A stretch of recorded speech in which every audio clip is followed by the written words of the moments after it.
So we're in my studio today, and I'm getting ready to head to Scotland with Thomas Heaton and Gavin and Adam Gibbs, and that should be a good time. And I'm looking forward to that trip, but I'm also just getting back from my Wildflowers and Waterfalls workshop. This is kind of like my little gap in between. And I've been post-processing some of the images that came out of that, and I wanted to share with you guys some of the thoughts behind why I shot the compositions I did, what I was thinking there, and also why I post-processed stuff the way I did. I'm not going to jump into the specific techniques because that stuff's available in my tutorials and all that, but I wanted to talk a little bit about the why I did what I did. So let's talk about that. So first of all, this shot here is probably going to end up being my favorite shot from the whole workshop. It just is one of those mornings where everything came together. When you're photographing wildflowers, one of the biggest challenges you're faced with oftentimes is a breeze, because oftentimes you're getting really close to these really small flowers, and depth of field becomes a pretty big issue when stuff is blowing around, because you're really close. You need a deep depth of field, so you're often stopping down to like a f/16, and because of that, you're often using longer shutter speeds. And you're often focus stacking. So this image here is a focus stack. We ended up using, I guess, 1, 2, 3, 4, 5, 6, 7 different images to come away with this final shot. This is also an exposure blend, because in these brighter frames that I have for my shadow information, we've lost some highlight detail in our sky. So it's not only a focus stack, but it's also an exposure blend. And we were lucky enough to have like no wind this morning. The rest of the trip, we had breezes every morning and every evening, which made focus stacking really difficult. But in this case, it all came together and we got a good shot. So if we go over into Photoshop, this is my master file here. This is the before and after. So this before image is after I've exposure blended in that background sky and did a focus stack. So there's a particular order that you have to do that in. First, you have to exposure blend in your sky first, and then I did my focus stack. And so we get a shot like this, which is sharp from front to back. So we have perfect sharpness all the way through the shot, and that took multiple frames to get there. So if we look at the after shot, you can see that I haven't done a ton. If I toggle this on and off, obviously there's a lot of dodging and burning going on, but the overall shot is not super different. Some of the things that I did was I cleaned up the edges, cleaned up the areas around the edge of the frame, got rid of some of the distractions that were right on the edge of the frame, obviously got rid of all that sensor dust. But the majority, the biggest difference in this shot is what I've done with contrast and dodging and burning. I tried to bring out a lot of the dimensionality in the leaves, and I do a lot of that through dodging and burning using luminosity masks to guide me in that. So I'm trying to essentially brighten the highlights, but leaving the shadows alone. So you're increasing the dimensionality of the shot. That really makes things feel three-dimensional and 3D. Also, I kind of enhanced the glow happening around the highlights in the tree. This is straight out of camera, and this is after the post-processing. You can see I've kind of enhanced the glow and enhanced how that light would be streaming through that tree if it was a little bit stronger. That's the thing about raw files, is they're flat. They're super flat. Straight out of camera, by definition, raw files are flat for a purpose. They're trying to maximize dynamic range. That's not always how we experience a scene. Oftentimes we're seeing the light streaming through trees, and we're seeing how three-dimensional objects are. And my thought is always that post-processing is all about trying to bring that feeling back into a shot, trying to breathe life back into a really flat raw file. So when people ask if something is photoshopped, in my opinion, it almost has to be in order to get it anywhere close to how our brains are perceiving a scene. We're not perceiving a scene super flat like this and just lifeless. For me, the way my brain works is that it's filtering out what I don't like. It's getting rid of all those distractions in the scene, and it's really focusing on what I do like. Post-processing for me is all about trying to get it back to that place. So if we go back to the layers that I have here, these are the different layers that I did to get to this point. This is a dodge burn layer, just bringing out a little dimensionality in the flowers. This is another dodge burn layer where I'm bringing out the purple flowers in the background when I turn this off and on. This is another dodge burn layer where I'm bringing dimensionality into the greens and the leaves. This is a hue saturation layer where I'm trying to control some of the saturation in the greens, but also darkening them down a little bit. And this layer, it's another dodge burn layer, bringing out dimensionality.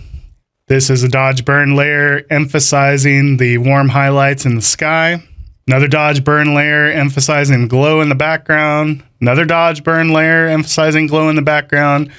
This is a contrast adjustment where I'm adding a little bit more midtones contrast to the foreground. This is just kind of an overall brightening effect in the shadows. This is a hue saturation layer trying to control the saturation of the greens. This is a dodge burn layer where I'm emphasizing the warm highlights and the clouds up top. This is a dodge burn layer where I'm trying to add a little bit of a sense of atmosphere and depth to the background. Another dodge burn layer where I'm brightening up foreground.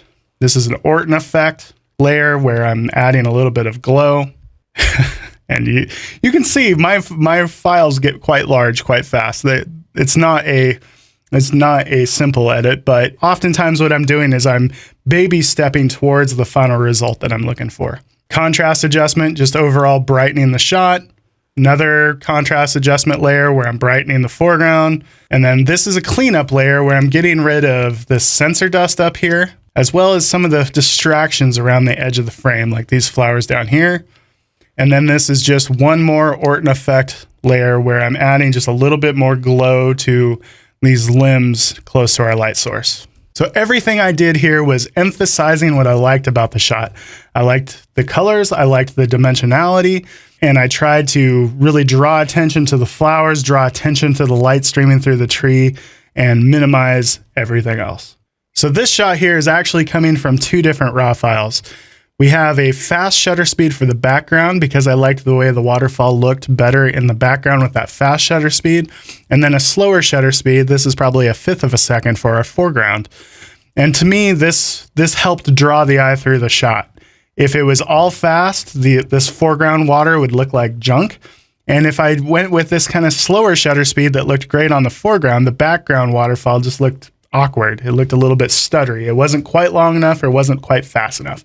And for me, this kind of mimics how it felt to be there because I wanted to convey how big and powerful that background waterfall was. And if I go very long with my shutter speed, you lose that effect. So if we go layer by layer on this one, let's start at the beginning. This was just after I blended the two exposures together. You can see I'm kind of starting with a dark, cool color temperature shot. This first layer is just a contrast layer where I'm trying to recover some highlights, kind of darken down those highlights and add some contrast.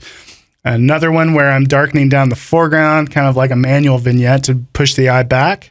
This one, I'm just brightening the background, another kind of dodge burn layer kind of thing.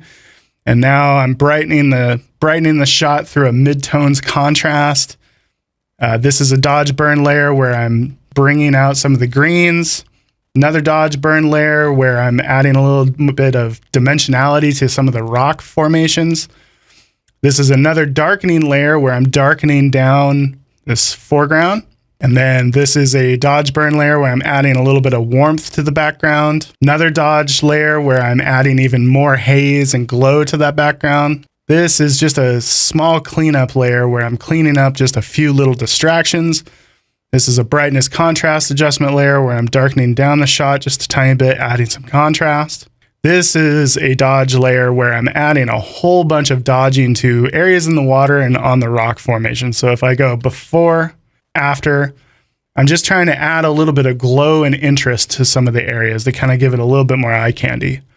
Next, we have an Orton effect for our background, really warming stuff up on top, and that's pretty much it. But everything I did in this was to emphasize depth and dimension and to give it a visual path. So the eye is really drawn to warmth and highlights and contrast.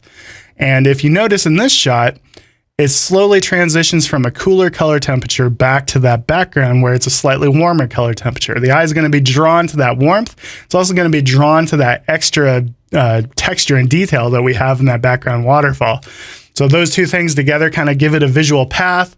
Also, we have a lot of darkness in the shot, which kind of functions like an eye funnel. The eye is funneled through the water back to that background waterfall. So these are a couple of edits that I've done. I figured maybe this would be interesting to some people to kind of see, you know, especially for those that have never looked at my tutorials or anything, to see what kind of processing I'm doing. Obviously, I'm doing lots of Photoshop, but if I do before and afters, you can see that my shots are not wildly different than what I capture in the field. But the thing that I have to really think about is when I'm shooting in the field, I have to make sure that I'm trying to make future Nick happy, meaning I'm trying to get all of the frames that I need while I'm there rather than being at my computer and wishing I would have done something else.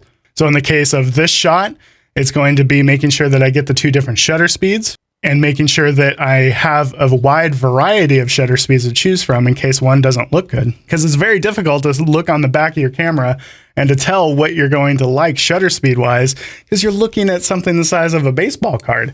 And then once you get home, you see the big image and you're like, oh, that doesn't look as good as I thought it would.